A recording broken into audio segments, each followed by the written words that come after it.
ମୁଁ ଦେଖା ହେଲେ କହିବି ଜଇଁ ତମେ ଏମିତି ହୁଅନି। ଏ ତ ନିଜେ ସ୍ତ୍ରୀ କି ବାହା ହେଇଛି ଫୋର୍ଥ ନାଇଟ୍ ପରଠୁ ଆଉ ତା ପାଖକୁ ଯାଉନି। ନିଜେ ନରେନ୍ଦ୍ର ମୋଦି ଫୋର୍ଥ ନାଇଟ୍ କରିଛି ସ୍ତ୍ରୀ ସାଥିରେ, ସେ ଆଉଟ ଇଏ ଆଉଟ। ଆଉ ଅଷ୍ଟ୍ରେଲିଆ ପ୍ରାଇମ୍ ମିନିଷ୍ଟର ଆକୁ ଯିବ କୁଣ୍ଡିଆ ପାଇଁ, ଏ ହାତ ଯେତେବେଳେ ବଢ଼େଇଛନ୍ତି ଚକୋଲେଟ୍ ଦେଇକି ସେ ପଳେଇଲେ। ତାଙ୍କ ନିଶ୍ୱାସରେ ଜଳିଯିବ। ଏ ଖରା ଲୋକ ମରିଯାଉଛନ୍ତି ଭୋକ ଉପାସରେ, ପାଣି ଟୋପେ ପିଇବାକୁ ପାଉନାହାନ୍ତି, ଇଲେକ୍ଟ୍ରିକ୍ ନାହିଁ। ତମେ ମୁଖ୍ୟମନ୍ତ୍ରୀ ଆଦିବାସୀ କୂଳରେ ଜନ୍ମ ହେଇକିରି ତମ ଆଦିବାସୀ ଉପରେ ଖାଲି ଆଟାକ୍ କରିବ। ସବୁଦିନ ରୋଟି ଯିବ, ଆମେ ଖାଲି ଠିଆ ହେବୁ। ସେ ମାଡ଼ି ଚାଲୁ, ଭଲ। ସରକାରର ଯେଉଁ ତ୍ରୁଟି ରହୁଛି ସଂଶୋଧନ ହେବ। ସରକାରକୁ ତାଗିଦ କରିବେ। ଅନ୍ୟାୟ ହେଉଛି ସରକାରକୁ ତାଗିଦ କରିବେ, ଅନ୍ୟାୟ ହେଉଛି ସରକାରକୁ ତାଗିଦ କରିବେ। କିନ୍ତୁ ଆମକୁ କେଉଁ ଜଷ୍ଟିସ୍ ଅସରପା କହିଦେଲା, ଅସରପା ଭାବିବା ଉଚିତ ନୁହଁ। ଯୁବ ସମାଜ କି ଗୋଟେ ଆମକୁ ପିମ୍ପୁଡ଼ି କହିଦେଲା, ଆମେ ଭାବିବା ଉଚିତ ନୁହଁ। କାରଣ ଭାରତର ଯୁବକମାନେ, ଓଡ଼ିଶାର ଯୁବକ ଯୁବତୀମାନେ ସମସ୍ତେ ଶିକ୍ଷିତ, ଭଦ୍ର, ସହିଷ୍ଣୁ, ଦେଶଭକ୍ତ, ମାଟିର ଭକ୍ତ, ମାଟି ପାଇଁ ଜୀବନ ଦେଇଦେବେ, ତ୍ରିରଙ୍ଗ ପତାକା ପାଇଁ ଦେଇଦେବେ। ଅନ୍ୟାୟ ହେଉଛି ଲୋକଲୋଚନକୁ ଆଣ। ଡେଭଲପ୍ ହେଉନି, ସରକାର ଅପାରଗ। ଆକ୍ଟିଭ କରା, ଲୋକଙ୍କୁ ସେବା କରା।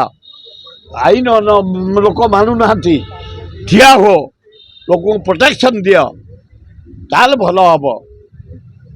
କିନ୍ତୁ ହଠାତ୍ ଜଷ୍ଟିସ୍ କହିଦେବାଟା ଠିକ୍ ହେଇନି। ମୁଁ ଭୁଲ କହୁନି, କାରଣ ଜଷ୍ଟିସ୍ ଦେଶ ବଞ୍ଚେଇଛନ୍ତି। ଭାରତବର୍ଷ ସମ୍ମାନ ଯଦି ବଞ୍ଚିଛି ଜୁଡ଼ିସିଆଲ, ସୁପ୍ରିମକୋର୍ଟ, ହାଇକୋର୍ଟ ଜଜ୍ମାନଙ୍କର ମୂଲ୍ୟବାନ ଜଜମେଣ୍ଟ ଦେଶ ମାଟିକି ବଞ୍ଚେଇକି ରଖିଛି, ଦେଶକୁ ବଞ୍ଚେଇକି ରଖିଛି, ଦେଶର ଡେଭଲପ୍ କରାଉଛି, ଦେଶର ଆର୍ଥିକ ସୁଧାରୁଛି କେବଳ ଜୁଡ଼ିସିଆଲ। କିନ୍ତୁ ସମୟ ନେବ, ଅପକର। କିନ୍ତୁ ଏତେ ତଳ କେହି ଭାବିବା ଉଚିତ ନୁହଁ। ନିଜକୁ ଅସରପା ବା ପିମ୍ପୁଡ଼ି ବା ମଶା ବୋଲି ଭାବିବା ଉଚିତ ନୁହଁ। ଓଡ଼ିଶାର ଜଙ୍ଗଲ ଜମି ସଫା ହେଇଯାଉଛି, ଆଦିବାସୀଙ୍କୁ ହଟେଇ ଦିଆଯାଉଛି। ଜଟଣୀ ନିର୍ବାଚନ ମଣ୍ଡଳୀର ଗୋଟେ ଚୁନକୋଳି, ଗୋଟେ ପଥର ଗାଡ଼ିଆ, ଗୋଟେ ବାରବାଣ, ଗୋଟେ ଆମର କୁଜିମଲ, ଦଳୁଆ, ଗୋଟେ ହେଉଛି ଆମର ଅରିସଲ, ଗୋଟେ ହେଉଛି ପଳାଶପୁର, ଛତାବର। ଏ ଆଦିବାସୀ ଗାଁକୁ ସବୁ ଭାଙ୍ଗିବା ପାଇଁ ନୋଟିସ୍ ହେଉଛି, ଶିଳ୍ପପତିମାନଙ୍କୁ ଦେବା ପାଇଁ। ମୋହନ ବାଜି, ତମେ ମୁଖ୍ୟମନ୍ତ୍ରୀ ଆଦିବାସୀ କୂଳରେ ଜନ୍ମ ହେଇକିରି ତମ ଆଦିବାସୀ ଉପରେ ଖାଲି ଆଟାକ୍ କରିବ। ସବୁଦିନ ରୋଟି ଯିବ, ଆମେ ଖାଲି ଠିଆ ହେବୁ। ସବୁଦିନ ଆଜି ବି ଏଇନେ ଠିଆ ହେଇକି ଆସୁଛୁ। ଏ ଖରାରେ ତମେ ଭାଙ୍ଗିବାକୁ ପଠଉଛ, ବୁଲଡୋଜର ପଠଉଛ, ପୋଲିସ ପଠଉଛ, ଗୁଳି ପଠଉଛ, ପଠାଅ। ତାଙ୍କ ନିଶ୍ୱାସରେ ଜଳିଯିବ। ଏ ଖରା ଲୋକ ମରିଯାଉଛନ୍ତି ଭୋକ ଉପାସରେ, ପାଣି ଟୋପେ ପିଇବାକୁ ପାଉନାହାନ୍ତି, ଇଲେକ୍ଟ୍ରିକ୍ ନାହିଁ, କିଛି ନାହିଁ। ମୁଖ୍ୟମନ୍ତ୍ରୀ ସହାନୁଶୀଳ ହୁଅ। ତମ ଆଦିବାସୀ ହରିଜନ ଗରିବ ଲୋକଙ୍କୁ ପ୍ରୋଟେକ୍ସନ୍ ଦିଅ। ସେମାନେ ଯେଉଁ ଅତ୍ୟାଚାରିତ ହେଉଛନ୍ତି, ଏ ଖରାରେ ଛଟପଟ ହେଉଛନ୍ତି, ଡହ ବିକଳ ହେଉଛନ୍ତି, ତାଙ୍କୁ ବଞ୍ଚିବାକୁ ଦିଅ। ଏ ଭଙ୍ଗା ଭଙ୍ଗି ବନ୍ଦ କର। ନା କରିବେ। 2 ବର୍ଷ ହେଇଗଲା, ପାଣି ଗିଲାସ ଯୋଗାଇ ପାରିଲେନି। ଇଏ କରିବେ କ'ଣ? ଗୋଟେ ଗ୍ଲାସ କେଉଁଠି ଟ୍ୟୁବୱେଲ୍ ବସେଇ ପାରିଲେନି, ଗୋଟେ ଇଲେକ୍ଟ୍ରିକ୍ କେଉଁଠି ବସେଇ ପାରିଲେନି, ଟ୍ରାନ୍ସଫର୍ମର ପୋଡ଼ି ଯାଉଛି, ଲଗେଇ ପାରୁନାହାନ୍ତି, ପିଇବା ପାଣି ଯେଉଁଠି କଟକ ପହଞ୍ଚେଇ ପାରୁନାହାନ୍ତି। ଏଗୁଡ଼ା ଅପାରଗ ସରକାର ଚାଲିଛି, ଖାଲି ପବ୍ଲିସିଟି, କେବଳ ପବ୍ଲିସିଟି, ଆଉ କିଛି ନାହିଁ।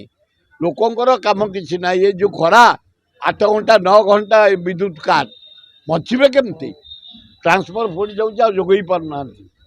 ଟ୍ୟୁବୱେଲ୍ ଖରାପ ହେଇଯାଇଛି, ଯୋଗାଇ ପାରୁନାହାନ୍ତି। ଛଟପଟ ଲୋକ ହେଉଛନ୍ତି, ବ୍ୟାକୁଳ ଏକଦମ ଲୋକ, ହତାଶ ଏକଦମ ଲୋକ। ଇଆଡ଼େ ପ୍ରାଇମ୍ ମିନିଷ୍ଟର ସବୁ ତେଲ କମ୍ପାନୀରୁ ପଇସା ଆଣିକିରି ୱେଷ୍ଟବେଙ୍ଗଲରେ 2000 ବିଜେପି କର୍ମୀ ମନ୍ତ୍ରୀ ନେଇ ବାଣିଦେଲା, ଯାଇକି ସିଆଡ଼େ ବୁଲୁଛି ଫରେନ୍। 5ଟା ଦେଶରେ, ଗୋଟେ ଯାଇକି ଅଷ୍ଟ୍ରେଲିଆର ପ୍ରଧାନମନ୍ତ୍ରୀ ମ୍ୟାଡ଼ାମକୁ ଚକୋଲେଟ୍ ଦେଲା, ଉଣ୍ଡେଇବାକୁ ହାତ ପଡ଼ିଦେଲା, ସେ ପଛକୁ ପଳେଇଲେ। ଲଜ୍ଜା ଲାଗୁଛି। ବୟଫ୍ରେଣ୍ଡ, ଇଏ ବାପ ଝିଅ, ନାତୁଣୀ ଝିଅ, ଇଏ ତାର ବୟସ ନାତୁଣୀ, ଇଏ କ'ଣ ବୟ?